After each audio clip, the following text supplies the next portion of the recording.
stolen from their parents. It's sick. Hamas and Putin represent different threats, but they share this in common. They both want to completely annihilate a neighboring democracy, completely annihilate it. Hamas, this is stated purpose for existing, is the destruction of the state of Israel and the murder of Jewish people. Hamas does not represent the Palestinian people. Hamas uses Palestinian civilians as human shields, and innocent Palestinian families are suffering greatly because of them. Meanwhile, Putin denies Ukraine has or ever had real statehood. He claims the Soviet Union created Ukraine. And just 2 weeks ago, he told the world that if the United States and our allies withdraw, and if the United States withdraw, our allies will as well, military support for Ukraine would have, quote, a week left to live, but we're not withdrawing.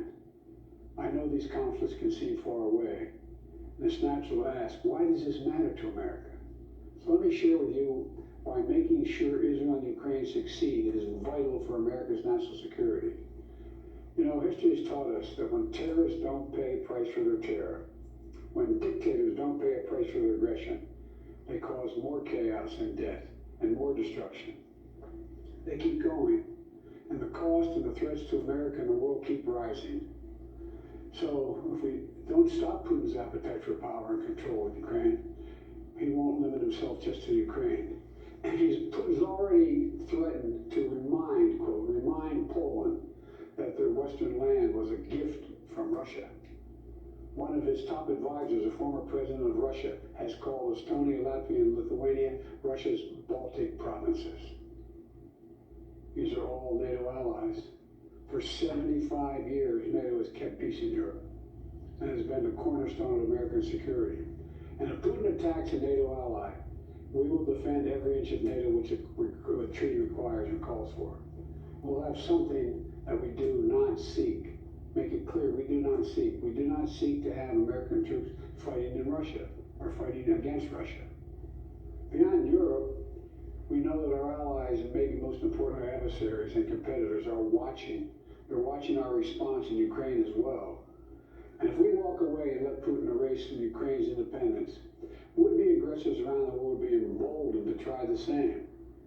The risk of conflict and chaos could spread in other parts of the world, in the Indo-Pacific, in the Middle East, especially in the Middle East.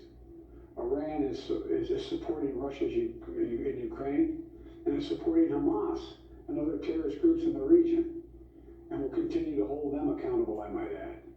The United States and our partners across the region are working to build a better future for the Middle East.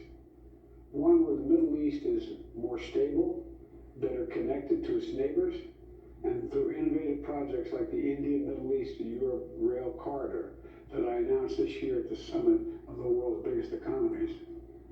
More predictable markets, more employment, less raids, less grievances, less war when connected.